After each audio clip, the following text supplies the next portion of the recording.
Welcome to Dentsu FY 2025 earnings call, and thank you for joining us this evening. My name is Morishima from the Group IR office, and I will be your conference operator today. This is a reminder that today's call is being recorded. Furthermore, this call will be held in Japanese and English with simultaneous translation for those joining online. Please choose your preferred language from the bottom of the Zoom screen.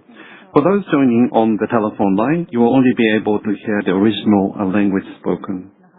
Today's presentation materials are available on our website.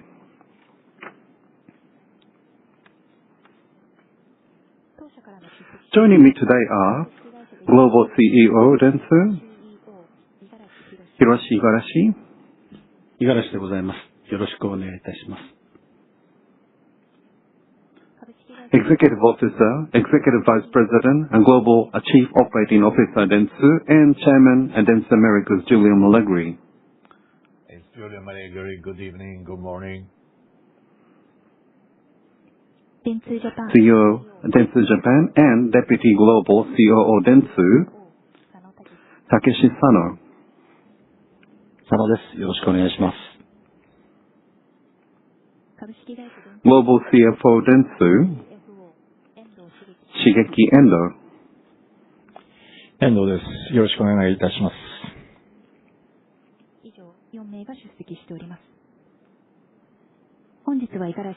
Today's agenda will begin with FY 2025 business update from Hiroshi Igarashi. Shigeki Endo will then present FY 2025 financial update, followed by explanation of strategic update from Hiroshi Igarashi. We will invite you to ask questions after the presentations. Mr. Igarashi, please go ahead.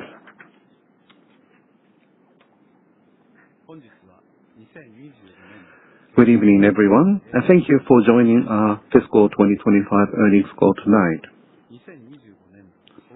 The group's organic growth rate for fiscal 2025 slightly exceeded the guidance we announced in November last year, while our operating margins for both the Japan and the international businesses outperformed the guidance, which was revised up in November. Japan achieved organic growth rate of 6.2%, while at the same time registering highest ever net revenue and operating profit. Despite our international business recording negative growth, we are seeing improved profitability due to the initiatives we outlined in our midterm management plan, which we announced in February last year. As for international business, we revised the assumption for impairment test and consequently recorded an additional goodwill impairment loss of 310.1 billion yen in the fourth quarter of fiscal 2025. Following this accounting treatment, the balance sheet of goodwill on our consolidated balance sheet decreased approximately 320.1 billion yen, which is less than half of the level registered at the end of fiscal 2024. Furthermore, we reached the decision not to pay a year-end dividend for fiscal 2025, which we previously communicated as being undetermined. The reason being the significant negative distributable amount on the balance sheet of the non-consolidated financial statements of Dentsu Group Inc., which resulted from a loss on valuation of shares in affiliate companies, etc., which in turn resulted from the impairment of goodwill. Furthermore, we regret to announce that no dividend is forecasted for fiscal 2026 based on a similar reason. As for fiscal 2026, we are expecting the Japan business to continue its steady growth with an organic growth rate of 2 to 3%. For the international business, we are expecting CXM in the United States to return to growth, which has been recording negative growth since fiscal 2023. We will continue to work towards restoring our competitiveness and improving profitability. Additionally, we have filed a shelf registration for the issuance of bond-type class shares today in order to secure flexibility options for strengthening our financial position in preparation for future growth investments. Now on recent highlights. Globally, our AI-driven advertising strategy was highly appreciated by Siemens, and will result in our relationship being updated and expanded in more than 150 countries. In Japan, we were selected by Samsung Electronics Japan as its partner agency based on our comprehensive capabilities that include both our abilities to make annual proposals and to form teams for strong execution. In the Americas, we were able to expand our relationship into the media domain with a major retailer, BJ's Wholesale Club, building upon the trust we have established in the CXM domain. Also in Italy, currently hosting the Winter Olympic Games, we won Esselunga, one of the country's leading food retail brands, as well as Fastweb. Following our success in the Vodafone Group in EMEA and the UK, we announced in the third quarter. As for industry awards and recognition, Dentsu Creative New York won the Grand Prix prize at the Drum Awards. Furthermore, Dentsu Taiwan demonstrated its overwhelming competitiveness in the region by winning some 200 awards across various areas. Our CXM division was recognized as a leader in Gartner's Magic Quadrant for digital experience services for the second consecutive year, reflecting the consistent strength of our technology and value we provide.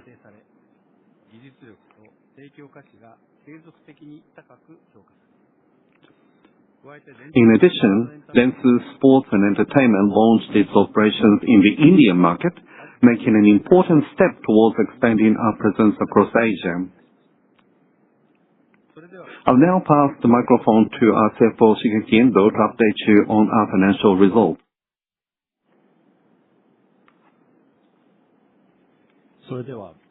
This is Shigeki. Let me take you through the financial results for fiscal 2025.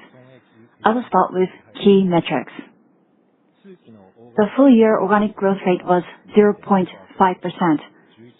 slightly above our guidance of broadly flat, announced on November 14th. This was due to the strong performance of our Japan business, which widely exceeded expectations. Results in the Americas and APAC were generally in line, while EMEA was slightly below expectations. The organic growth rate for the 3 months of the fourth quarter was 0.9%, maintaining positive growth following the third quarter. Consolidated full-year net revenue increased 0.3% year-on-year to circa 1.2 trillion yen. But underlying operating profit decreased 2.1% year-on-year to 172.5 billion yen. Due to internal investments to restore our competitiveness, as we explained last February. As a result, the full-year operating margin was 14.4%. It fell 40 basis points below the previous year, but exceeded the 13% range guidance upgraded in November. This was due to the strong performance of the Japan business in the fourth quarter and cost controls in the Americas, as well as scrutiny of internal investments. Moreover, regrettably, following on from the second quarter, we recorded an additional goodwill impairment loss of 310.1 billion yen in the Americas and EMEA in the fourth quarter. As a result of the recording of goodwill impairment loss of 396.1 billion yen for the full year on a statutory basis, we recorded an operating loss of 289.2 billion yen and net loss of 327.6 billion yen. The impairment was recorded with new assumption for impairment test, reflecting a revision to the level currently assumed to preclude further impairment losses. I will touch on this later at the end of my presentation. Now let me explain our full-year performance by region. The Japan business, which accounts for 42% of the group's net revenue, performed well throughout the year, achieving a high full-year organic growth rate of 6.2%. Meanwhile, our international business saw negative growth rates in all regions. By market, the United States, the United Kingdom, Australia, and China recorded negative growth, while Spain, Poland, India, Thailand, and Taiwan saw positive organic growth. Next, detailed explanation of each region. In Japan, the full-year organic growth rate was 6.2%, widely exceeding our expectations in November. Both net revenue and underlying operating profit reached record highs. As of November, we had anticipated a slight top-line decline in the 3 months of the fourth quarter due to the high growth rate in the previous corresponding period. However, Japan recorded mid-single-digit positive growth, with the marketing business exceeding expectations, driven by television, internet media, and marketing promotions, and one-off content-related revenues. For the full year, internet media in particular performed well throughout the period. Due to business expansion with existing clients and revenue recognition from new clients won through pitches, internet has seen double-digit growth in turnover for 8 consecutive quarters. BX also achieved double-digit growth, with DX also performing well. In Japan, staff costs increased as we continue to implement talent expansion for future growth. But the increase in net revenue more than offset this, resulting in a full-year operating margin of 24.4%, the same level as the previous year. I will come back on the guidance later, but we expect continued steady growth in Japan in fiscal 2026, with an organic growth rate of 2% to 3%. In the Americas, which accounts for 26% of the group's net revenue, the full-year organic growth rate was negative 3%, in line with our November expectations. By business domain, CXM, which had been struggling, continued its sequential growth throughout the year and is indicating signs of bottoming out. We believe that this was driven by more precise analysis and evaluation under the new management structure, which strengthened the pipeline and led to wins of multiple new clients. Meanwhile, Creative saw a top-line decline due to reduced client spending and losses during the year.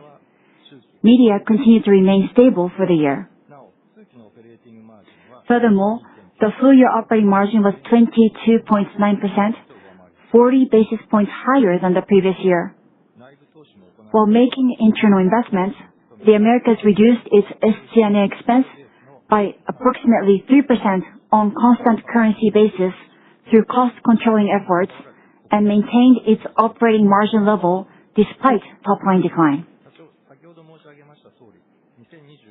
In the Americas, we expect an organic growth rate of circa negative 2% in fiscal 2026 because of the anticipated top-line decline in Creative due to factors such as client losses that occurred in fiscal 2025, as mentioned earlier. However, CXM anticipates a return to positive growth. EMEA's full-year organic growth was negative 1.8%, slightly below our November expectations.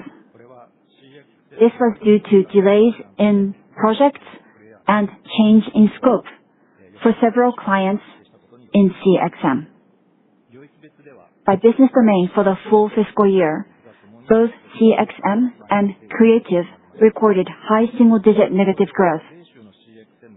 It will take some time for CXM in EMEA to recover, whereas, as mentioned earlier, CXM in the Americas is indicating signs of bottoming out. Meanwhile, media, which accounts for more than 60% of EMEA's net revenue, remains stable. During the 3 months of the fourth quarter, the United Kingdom continued to face challenges in CXM, but Spain achieved positive growth in all of the domains. The full-year operating margin was 12.4%. Despite efforts to control SG&A expenses in response to top-line decline, the operating margin was slightly lower than the previous period due to factors including internal investments. We expect an organic growth rate of circa 1% for fiscal year 2026. APAC's full-year result was in line with our November expectations. However, the organic growth rate remained negative 6.8%. By business domain for the full fiscal year, media remained stable, while CXM and creative continued to face challenges, registering double-digit negative growth. However, the 3 months of the fourth quarter saw a slight turn to positive growth, the first since the fourth quarter of 2022. In China, media, which accounts for a high proportion of the total net revenue, is turning to positive growth for the full year with increased win rate. We'll continue to strive for improved performance. The full-year operating margin was 2.5%, an improvement from the previous fiscal year, but still at a low level. However, we have implemented thorough cost control, and SG&A expenses, including internal investments, decreased by approximately 8% year-on-year on a constant currency basis. This enabled underlying operating profit to increase despite the lower top line. For fiscal 2026, we are expecting organic growth rate of circa 1%. Next, I will explain about the changes in underlying operating profit from the previous corresponding period. Full-year underlying operating profit decreased by 3.7 billion yen year-on-year from 176.2 billion yen to 172.5 billion yen. The group net revenue increased by 3.3 billion yen from the previous fiscal year, as the 28.8 billion yen increase in Japan offset the 24.8 billion yen decrease on a constant current basis in the 3 international regions.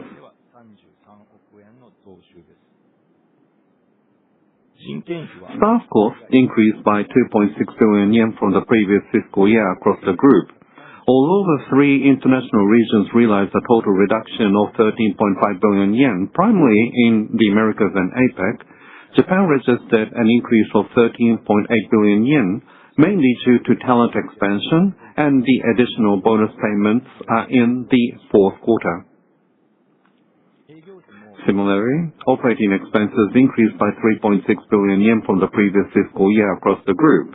This was due to Japan recording an increase of 9.1 billion yen due to factors such as the rebounding effect of the gains booked on foreign exchange hedge in the fourth quarter last fiscal year, which was partially offset by the decrease of 6.3 billion yen realized by the 3 international regions. I would now like to move on to our guidance for fiscal 2026. The organic growth rate is expected to be in the range of 0 to 1%. Japan business is expected to remain steady with positive growth of 2 to 3%, while the international business, which has recorded negative growth for consecutive years, is aiming to be broadly flat. In the Americas, despite the expectation of CXM returning to positive growth, organic growth rate is assumed at circa negative 2% due to factors such as client losses in creative last year. EMEA and APAC are both expected to achieve organic growth of circa 1%. Meanwhile, operating margin is expected to be in the 13% range, slightly lower than the level from the previous year. This is due to overall costs being higher than last year, driven by internal investments and the impact of inflation. However, some of these increases will be offset by the benefits gained from the initiatives to rebuild the foundation of our international business. On a statutory basis, the group is expected to return to profitability in fiscal 2026, forecasting operating profit of 152.6 billion yen and net profit of 69.7 billion yen, despite the continued recording of one-off expenses for rebuilding the business foundation during the fiscal year. Now, please allow me to explain in some detail about the goodwill impairment loss. First, I deeply apologize as management for having continuously recorded impairment losses on goodwill. To reiterate, the fiscal 2025 organic growth rate was slightly higher than our expectation, and the operating margin exceeded expectations. America's CXM business, which had triggered the impairment, is gradually indicating signs of recovery, and the medium-term outlook for international business has not deteriorated rapidly. However, we have reviewed the assumption for impairment test, as shown on the lower part of the slide, in consultation with our auditors. As a result, apologies that the figures are presented on the next slide, and a goodwill impairment loss of 310.1 billion yen was recorded in the fourth quarter. Combined with the second quarter, the total impairment loss on goodwill recorded for the full year amounted to 396.1 billion yen. The group's total goodwill balance now stands at 320.1 billion yen, representing a decrease of more than half from circa 700 billion yen at the end of fiscal 2024. The assumption for this impairment test reflects a revision to the level currently assumed to preclude any additional goodwill impairment losses going forward, and is entirely separate from the fiscal 2026 guidance explained earlier. For example, in the Americas, the full year 2026 organic growth rate in our guidance is circa -2%, while the impairment test projects -8.2%. This reflects a significantly more challenging view, especially considering that the Americas organic growth rate in fiscal 2025 was -3%. This severe view is based on 4 points. First, the impairment test assumption excluded all projects with identified potential order losses and adopted a significantly more conservative order outlook than the normal budget.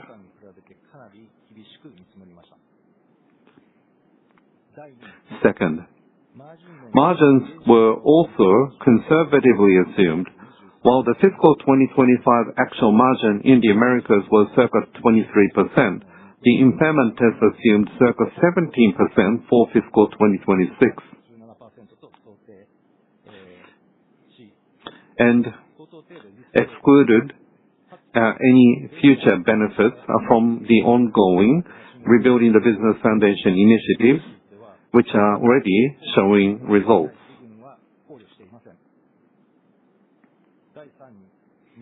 Third, unlike the impairment recorded in the fourth quarter of fiscal 2024, we applied an extremely conservative assumption for the first year, which has the greatest impact on the impairment test.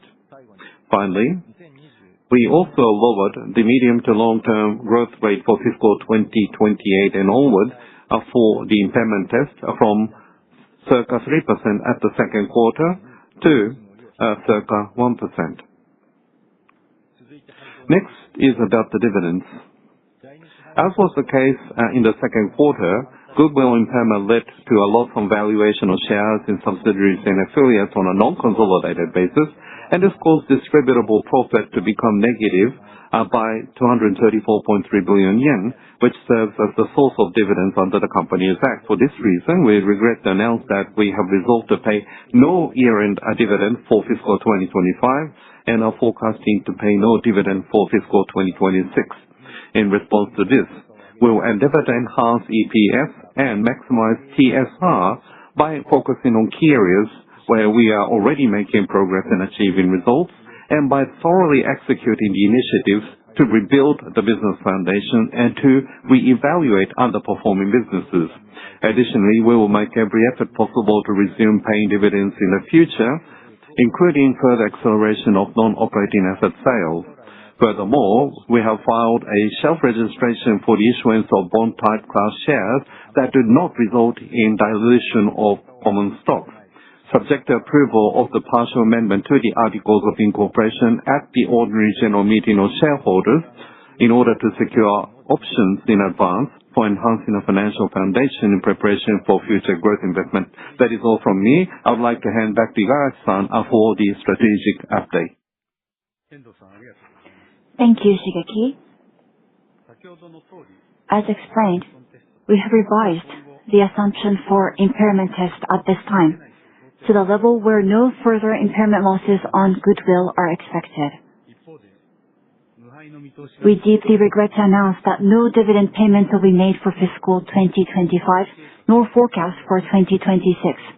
We remain fully committed to enhancing shareholder value by executing the strategies outlined in our midterm management plan, improving profitability, and working toward the resumption of dividend payments in the future. Now, I'd like to explain our strategic updates. As stated in our midterm management plan, the most urgent challenge for our group in returning to growth is restoring profitability in our underperforming international business. Our basic strategy is to improve profitability by re-evaluating underperforming business and rebuilding our business foundation while restoring our competitiveness through internal investments and a focused business strategy. First, on re-evaluating our underperforming businesses. Recognizing that markets with significant invested capital and consecutive net losses were the main causes of deterioration in our group's performance, we accelerated the re-evaluation of these underperforming businesses and executed initiatives. In the last fiscal year, both China and Australia, which have been loss-making since fiscal 2023, returned to profit on an underlying operating profit basis. This turnaround was achieved through rigorous cost efficiency initiatives, including front office optimization and compensation revisions. Although both markets showed negative organic growth for the last fiscal year, China's organic growth turned positive in the third and fourth quarters, contributing to the improvement in profitability. We will continue to review each market based on recent performance and steadily advance towards our goal to achieve no loss-making markets this fiscal year. In addition, for certain underperforming businesses, we have already begun process for downsizing, withdrawal, or divestment. We will make an announcement as soon as possible for this fiscal year and beyond. Next, let me address the rebuilding of the business foundation. In fiscal 2025, we utilized 20 billion yen as one-off expense and realized cost-saving effect of 14 billion yen. This includes a portion of the savings generated through workforce reductions involving 2,100 employees as part of the broader headcount reduction plan of 3,400 employees announced last August. In addition, we continued the initiatives for standardization and sophistication of operations through business transformation driven by AI and automation. As part of this rebuilding of the business foundation, we have established approximately 750 internal initiatives, more than 80% of which are either already completed or currently in progress. The remaining headcount reductions will be implemented in fiscal 2026, adding 28 billion yen in additional savings and bringing the total cost savings impact to 42 billion yen. We expect the one-off expenses for this fiscal year to be 26 billion yen. Our Rebuilding the Business Foundation initiative also includes organizational restructuring, such as continuing to integrate and reduce group companies. The number of international entities has been reduced by more than half as of January 2026 compared to January 2021, when we operated over 1,000 entities. This initiative will continue through this fiscal year. By integrating and simplifying headquarter functions, we will reduce costs further while progressing towards creating an organization that can deliver value to clients more quickly. Through the rebuilding of our business foundation, we now expect to achieve cost savings of approximately 50 billion yen in annual operating costs in 2027, as announced in the midterm management plan. The cumulative efforts, including these initiatives of re-evaluating underperforming businesses and rebuilding the business foundation, have delivered results, enabling our international business to return to positive operating cash flow in fiscal 2025. Next, I would like to talk about our business strategy to restore our competitiveness. In the midterm management plan disclosed in February 2025, our group sets a policy of achieving global growth by becoming a growth partner for clients in every market. Building on this approach, our aim is to maximize the value we deliver to clients by sharpening our strategic focus across markets, clients, and capabilities. I will now outline our progress in the United States, which we position as a focus market. As Shigeki explained, we expect negative organic growth for the Americas due to revenue declines in the creative domain. However, we are seeing 4 clear areas of growth momentum in the United States. First, we are advancing a transformation partner model through strong relationships with global clients. With Adobe, we established a global production and operating model through Dentsu Creative, enabling large-scale marketing support across multiple regions, including North America. And in the second half of last year, the partnership further expanded through Merkle into strategic transformation. Second, we are driving integrated growth with U.S.-rooted local clients through the combined strength of media and CXM. With clients such as Principal Financial Group and iHealth, we are deepening relationships at the C-suite level while delivering unified media and CXM solutions, leading to a broader cross-practice expansion. Third, we are implementing and advancing an AI-powered content supply chain. Our capabilities to enhance creative production and automate content creation, activation, and optimization through AI is being deployed to clients, such as in the hospitality industry. Finally, in CXM, we are strengthening modern CRM, using customer data as a core engine, connecting marketing execution with business operations. We are expanding initiatives that drive direct business impact by integrating loyalty and owned media capabilities into a data-driven operating model. We have extensive expertise in the quick service restaurant sector, with recent examples including Dairy Queen and Domino's. These momentums are also supporting the recovery of our CXM business, which accounts for some 35% of the U.S. net revenue. Despite continuing significant negative growth in fiscal 2023, the CXM business is expected to return to growth starting fiscal 2026. We believe this turnaround reflects the new leadership team's strong commitment and their continuous initiatives in improving performance, as demonstrated by the increased win rates, reduced customer churn, and stronger roster. In terms of capabilities, our CRM domain is driving growth, which among CXM has a strong affinity with media. We will continue to reinforce this area. In addition, we are seeing stronger client demand for new ways of utilizing AI, such as agentic AI. We expect to generate revenue by combining our strengths in commerce, analytics, and data engineering within our CXM business.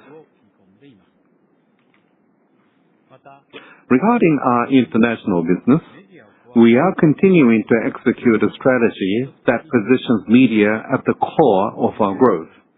Media is an important business for us, as it represents more than half of our net revenue in the international business, and it has delivered positive organic growth for 2 consecutive years. In fiscal 2025, media registered a steady performance by maintaining positive growth not only as the international business, but also in each of the regions. Net wins for new media projects also remain positive in both halves of fiscal 2025, and we expect to maintain this momentum into the new fiscal year. Internal investments introduced under the current midterm management plan to strengthen core capabilities are also making a progress, with a focus on further advancing our media-centered growth strategy. In fiscal 2025, we invested 8 billion yen in developing data and technology-driven tools such as Dentsu Connect and in accelerating AI implementation. In fiscal 2026, we are planning to utilize up to 14 billion yen in investing in the data and technology domain, with the emphasis on strengthening our media business as we did last year. I would now like to share my concluding thoughts. In fiscal 2026, we will continue to realize a steady growth in our Japan business and achieve a turnaround in the US CXM business so as to further restore our competitiveness and profitability. Given the extremely low likelihood of having to recognize further impairment losses on goodwill, we are confident that statutory profit will return to positive in fiscal 2026. However, considering the current performance and the changes in the business environment, we are withdrawing and will reset in due course some of the key financial targets for fiscal 2027 we disclosed in the midterm management plan. Having said that, we are still targeting operating margin of 16% in fiscal 2027 based on the expected continued realization of outcomes from profitability improvement initiatives going forward. We are planning to announce early this fiscal year our strategy for accelerating the transformation we set out in our midterm management plan. In addition, we are still exploring potential partnerships to enhance our competitiveness, and we will make announcements without a delay should any situation arise that require disclosure. Finally, we filed a shelf registration for the issuance of bond-type class shares today in order to secure flexibility options for strengthening our financial foundation in preparation for future growth investments. And finally, as announced today, we have decided to move to a new management structure to further accelerate our transformation. At our group, the nominating committee has been carefully reviewing potential candidates for the next CEO based on our succession plan. Amongst those candidates, Mr. Sano was determined to be most qualified to lead the group going forward during this transitionary period based on his strong track record in improving the performance of the Japan business, as well as the efforts he has been making in business transformation in maximizing corporate value at a global scale. And so I would like to invite Mr. Sano to say a few words. I'm Sano, and nice to meet you all. With this management structure, I will drive active discussions and mutual collaboration among the executive team so as to accelerate the execution of our strategies. I look forward to receiving your support.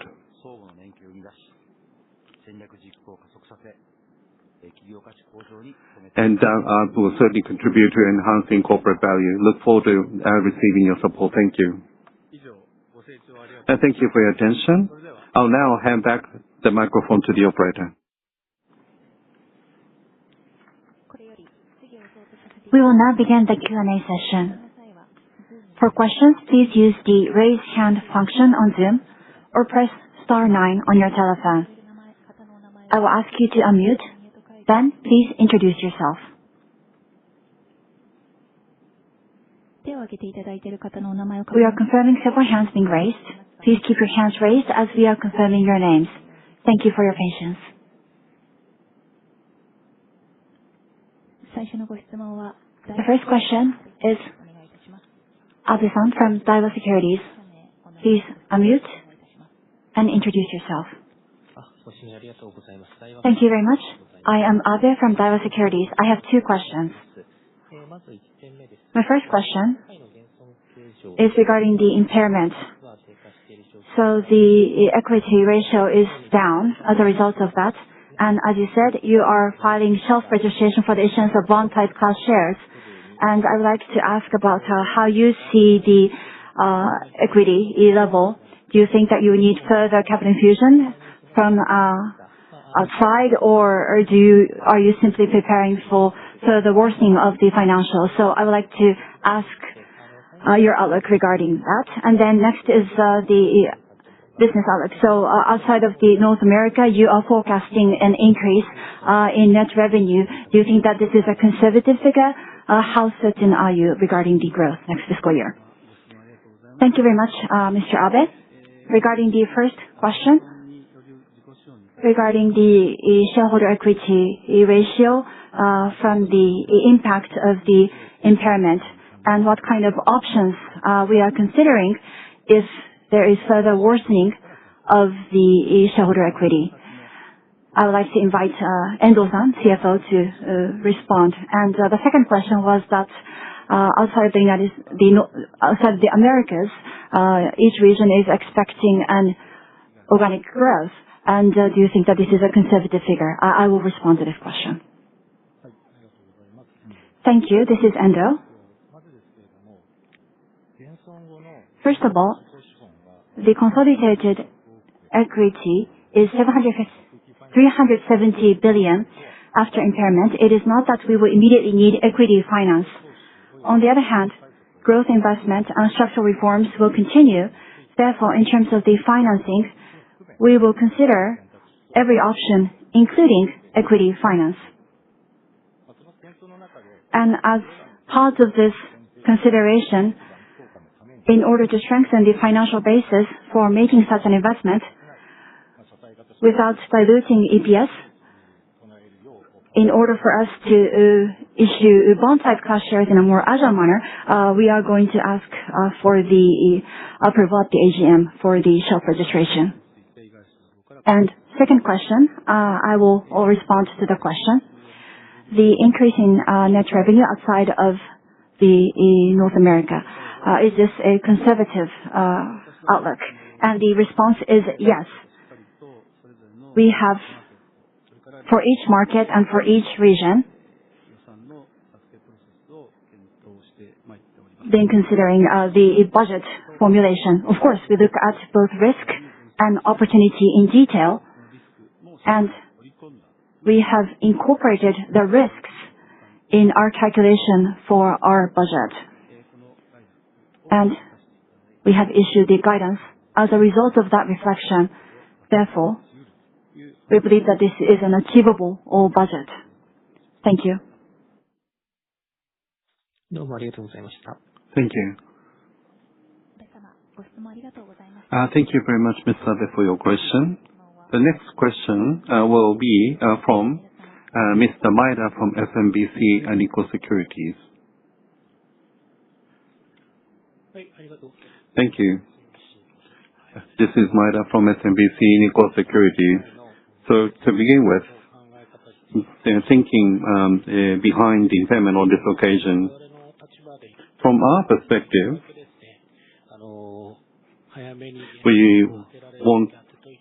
we feel that it is better to take the impairment as quickly as possible. That is the kind of the position from we have spoken previously. But on this occasion, you have embedded impairment loss that would lead to 2 consecutive years of non-dividend payments. But if you look at the recent performance, one may think that you may not have been required to take the impairment. So I thought that there could be a significant message or a significant the intent behind it. So you didn't want to keep any negative legacy under the new management structure, or did you want to kind of draw a line here to make significant improvement in international business? Was this that diminished? In order for you to engage in business the structure reform, if you had goodwill still, then there was potential risk of having to take impairment in future. So did you actually dealt with that in advance?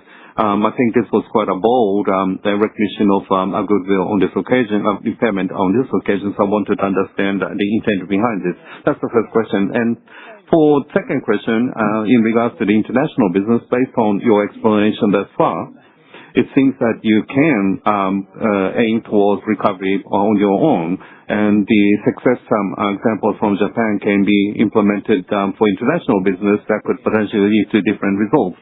But the structural reform for the international business and towards the new the management structure, what are the views? And if possible, would like to hear a comment from Mr. Sano in this regard as well. Thank you, Mr. Maeda, for your question. First, in regards to our thinking behind the impairment, we should take the impairment as quickly as possible. What was the situation on this occasion? It seems that you have recognized quite a significant impairment.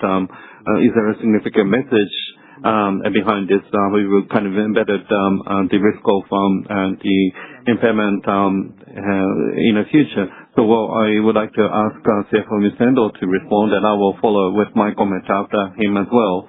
And the second question is regards to the international business. It seems that it can achieve recovery by ourselves, so inclusive of the structural reform. We wanted to hear a comment from Mr. Sano, who will be leading the company going forward. So we'll ask Mr. Sano to respond to the second question.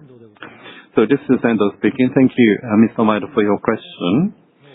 So in regards to the impairment, please allow me to give some detailed explanation. So in the fourth quarter of FY 2025, we registered the goodwill impairment of 310.1 billion yen, and this comprised 230.8 billion yen in the Americas and 79.3 billion yen in EMEA. And last year in FY 25, in the second quarter, if we put the two together, we've recognized 396.1 billion yen of the impairment loss for the full year.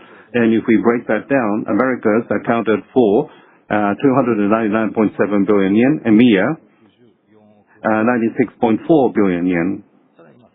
And as a reference, and the full year 2025, the total the goodwill impairment amount was 402.6 billion yen. And so, apart from these that I have described, there were some impairment of intangible assets as well, which make up that number. And so the thinking behind this and performance for FY 25, as we have explained, we were able to achieve a positive growth slightly above our expectations, and our margin exceeded our expectations. And to say more, the Americas CXM, which triggered the impairment, is now steadily showing the recovery signs. And so it's not the case that we saw a rapid deterioration in the international business, but the assumption for the impairment test, we've consulted with the accounting auditor, and we have decided to revise the assumption. And the business assumption for the impairment test was such that no additional the impairment loss would be recognized in the future. And so we actually lowered the level to such a level. And for FY 2026, we have a guidance, but this is completely separate from this the impairment issue. So from our perspective, and I'm kind of repeating myself, but impairment of goodwill, we don't want to recognize any further the impairment of goodwill in the future, so we revise the numbers to those level. And the guidance for FY 26, which is to achieve profitability, and we have be deeply focused on that. And so that was the basis upon which that we recognized the impairment in FY 25. And this is Nigara speaking. It's exactly as Mr. Endo has explained, but from our perspective, as a management, we have essentially caused negative surprise to yourselves.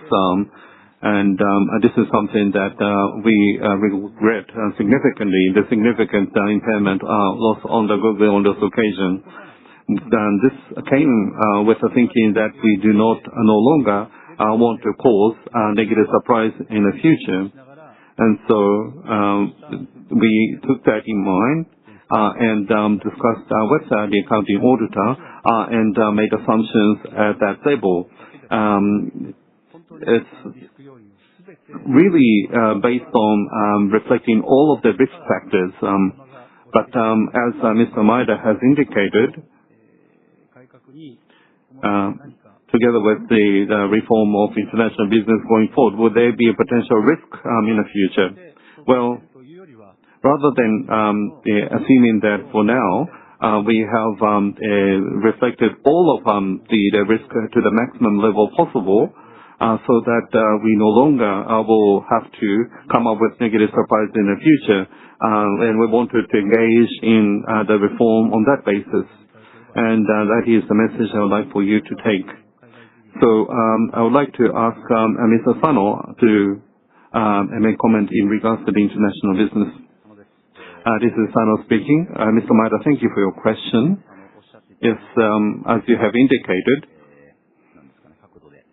at a certain the likelihood that we do expect to be able to achieve that growth. Market, as you know, has undergone quite a significant changes. Many changes are taking place due to AI, or in international market, we are seeing mergers of mega agencies. So many things are happening right now. So in the era of many changes, as many people say, is also an opportunity. And from 2025, we've already started to achieve certain results in regards to rebuilding of our business foundation. And as I explained already, we have achieved the outcome, but we need to accelerate that even further. And so for that, revisiting the entities, improve transparency, and to make the management structure more simple. And they would enable a great acceleration. The other is regards to growth.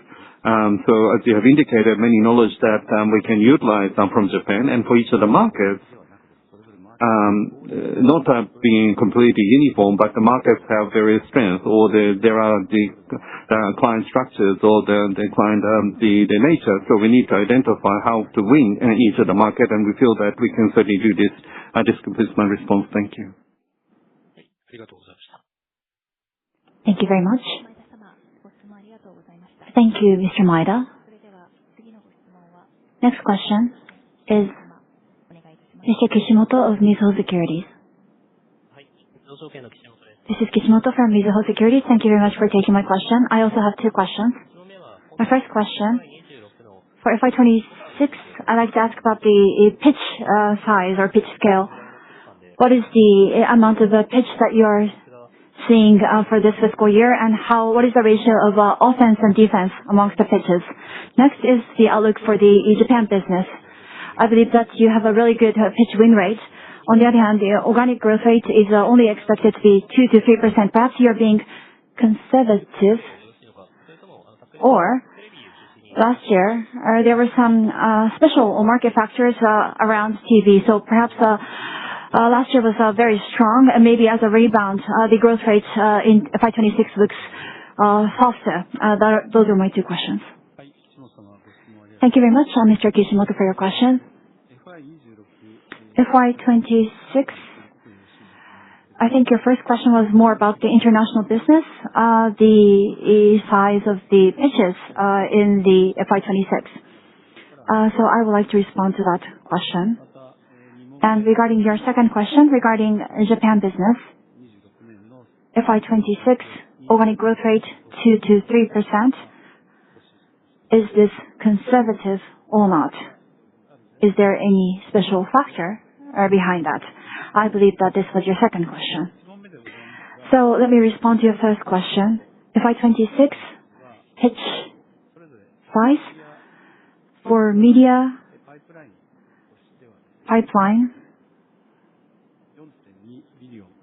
4.2 billion is the current size. Out of this pipeline, 80% is offensive. So 80% is offense.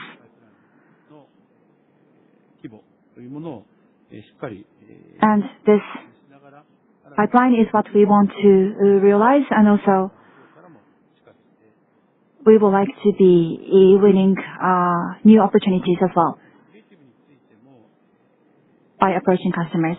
And for creative, there are some pitches that will be happening, but there is a lot of competitive pressure. Currently, 701 million pounds is the size, and 73% is offense. For CXM,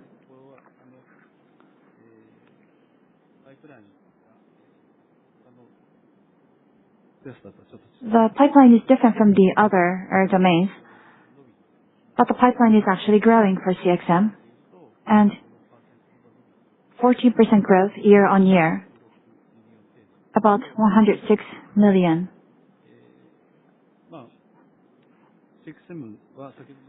CXM, we have been doing very detailed analysis since last year, so the pitch win rate is very good for CXM. On the other hand, client retention is also very high. So with that considered, we believe that the recovery trend will strengthen. Regarding the second question, I'd like to ask Sano-san to respond. Thank you, Mr. Kishimoto, for your question. To give you the conclusion first, yes, slightly conservative outlook, I would say. One is that 2025, 6.2% growth rate, which is a high growth rate, and so there is some rebound from that. And also, last year there was the World Expo and the World Athletics, and so there were some large-scale events in FY25. On the other hand, looking at the very strong share price and, the stock market and the new administration from the election, the market environment is not bad at all. And there is the WBC, FIFA World Cup, the current Olympics, and so there are many large-scale events as well as the Asian Games. And so we have a good win rate, and the internet business, which is a growing business, we are growing ahead of our competitors. So against the guidance, we would like to outperform. Thank you. Thank you for the explanation. Thank you, Mr. Kishimoto, for your question. So the next question is from Mr. Nagao from BofA Securities.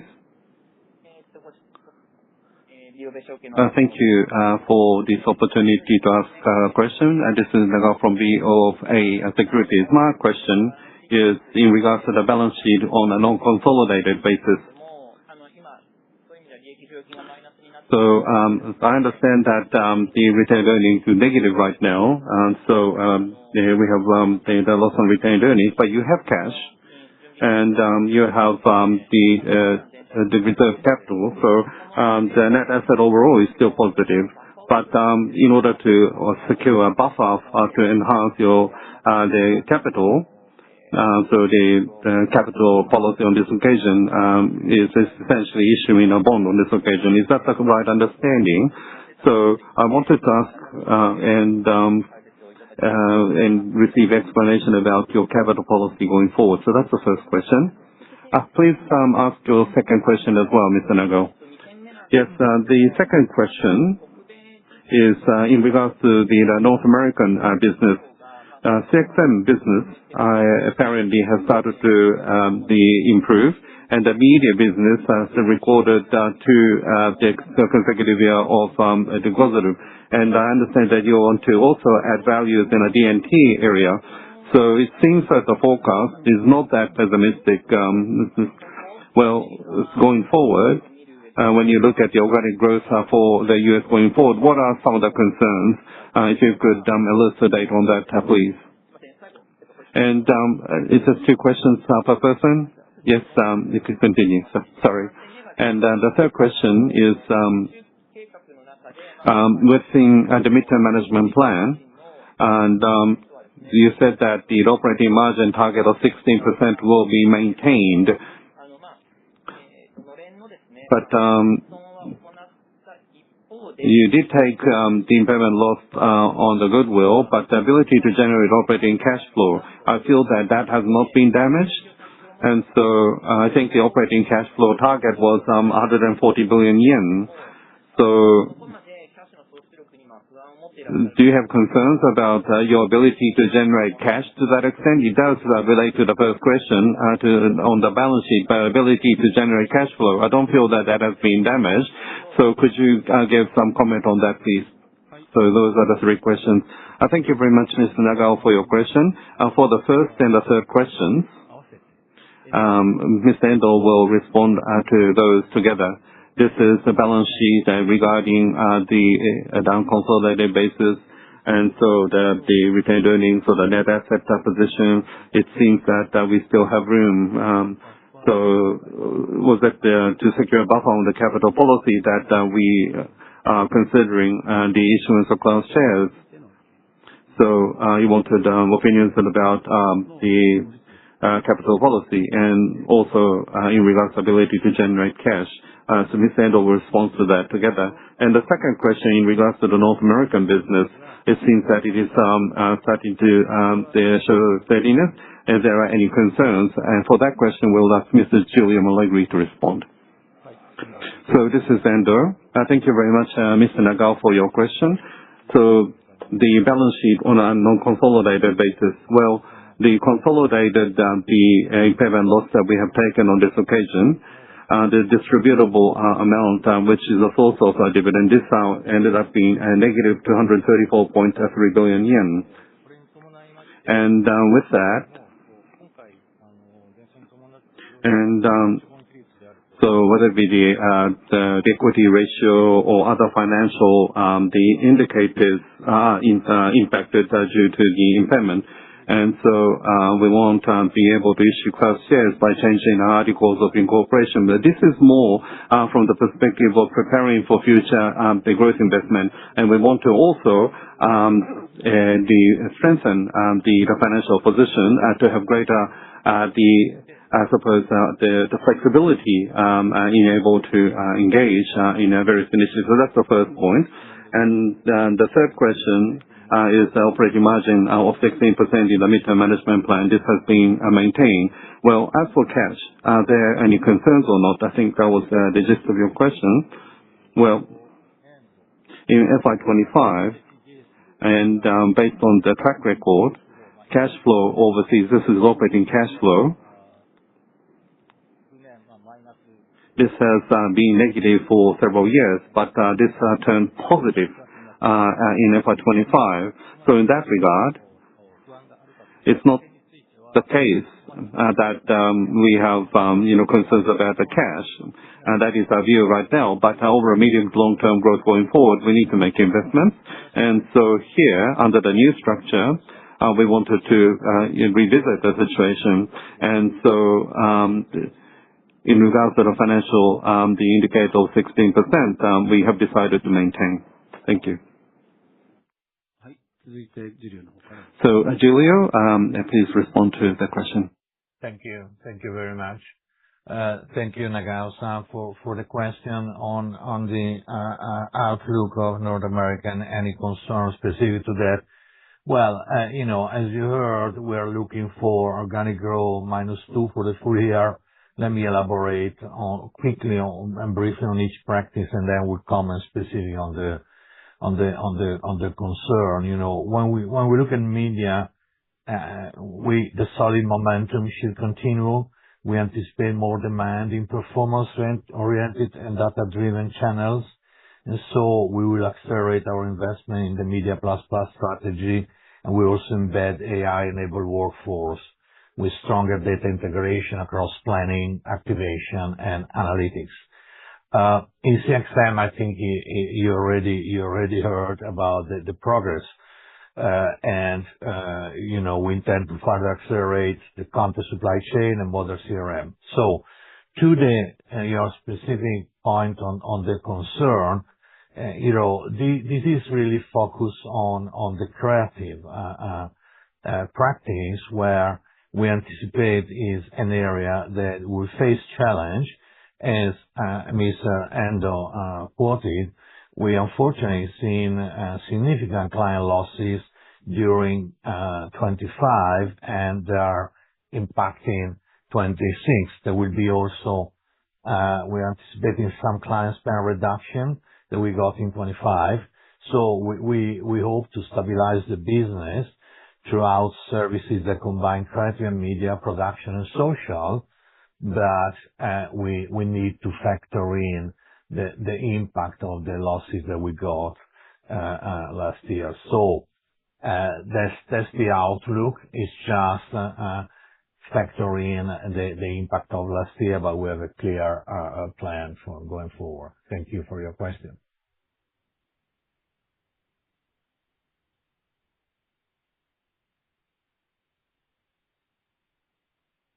Thank you very much.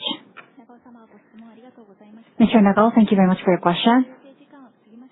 We have passed the stand time, but we do have one more hand remaining, so I would like to ask Mr. Harahata of Nomura Securities. This will be the last question. This is Harahata from Nomura Securities. Sorry for going over time, but thank you very much for taking my question. I also have two questions, if I may. First question is regarding Gen AI and how that will impact the competitive environment for our advertising agencies. For our overseas ad agencies, there seems to be a headwind regarding the share price. How do you plan to differentiate yourselves in the new Gen AI era? And my second question is to the next President Sano. As a member of the new management, amongst the challenges that were discussed today, which challenge do you think is the most urgent that you need to address first? So I'd like to ask about your priorities. Also, as the new management member, why do you think that the new management will be better positioned to address these challenges? What has been strengthened through the change in management? That is my question to Mr. Sano. Thank you very much, Mr. Harahata. Regarding your first question, regarding Gen AI and the impact on the competitive environment, how agencies will be impacted by Gen AI, and how Dentsu plans to formulate its strategy against this backdrop. So I would like to address this question. And the second question was addressed to Mr. Sano regarding the new management. What will be the priorities and how the new management structure will allow you to better address those challenges. So, in terms of the first question, indeed, as Mr. Sano also mentioned earlier, our industry, but not just our industry, AI is making waves across the different industries. And we ourselves cannot think about our future business without use of AI either. In terms of rebuilding the business foundation, I mentioned that there are 750 initiatives, and these are not just cost cut measures, but standardization and automation are major themes. So, in order to make the operation more efficient, being less labor dependent, using AI for a higher efficiency, this is also necessary for building the business foundation. And also, we like to look at the upside for our business opportunities. This year, AI for growth is a major objective. How, by leveraging AI, we can achieve higher growth. This is a group-wide initiative. And data and technology, Dentsu.Connect is the center of our data and technology. And so we would like to centralize the AI-related expertise here. There are over 700 clients that have already introduced Dentsu.Connect. And also, many agencies are investing in this area. But for the clients, rather than being locked into a closed platform of agencies, which many clients are concerned about, we focus on interoperability, which is connected and open to other platformers and the clients themselves, so that AI can be adapted and customized or improved to match the needs of the client. So I believe that the clients will understand this, and work with us together to resolve their challenges. And so this is different from other agencies and is unique to Dentsu. And this is something that is now being understood amongst our clients, and I believe that we can deliver results based on this policy. So, Mr. Sano, please address the second question. Thank you very much for your question, Harahata-san. There's so much that I'd like to say, but I'd like to keep it simple. First is the rebuilding of the business foundation, transparency, simplification, visualization, to look at underperforming business, to choose whether to exit or shrink or to improve the profitability. We need to execute with speed. That is the most important thing. And as the organization, there is going to be a Chief Transformation Officer, which is the first position to be in Dentsu, and to rebuild the business foundation and re-evaluate the underperformed business. This is the executive management who will be in charge of that. And second is regarding growth. Our growth is to identify the issues of the client ahead of the client and to help the client resolve those issues. This is how Japanese business grew, and we have to expand this globally. And as an organization, we need to be more flat, meaning that each head of the region reports directly to me. But also, Jin Lin, practice head, was in between the reporting to the president, but each media, CXM, creative president will be reporting directly to me. So we will remove that layer so that we can identify the issues of the client and enhance our competitiveness in a more swift manner. So these two are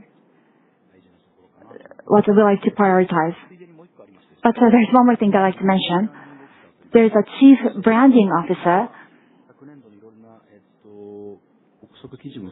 So there were some weakening of our brand last year with some speculative articles. So for the customers to understand the brand, the Dentsu brand, under media brand, etc., in order to enhance our brand power, Jin Lee will be the Chief Brand Officer. So that is one another initiative that I wanted to mention.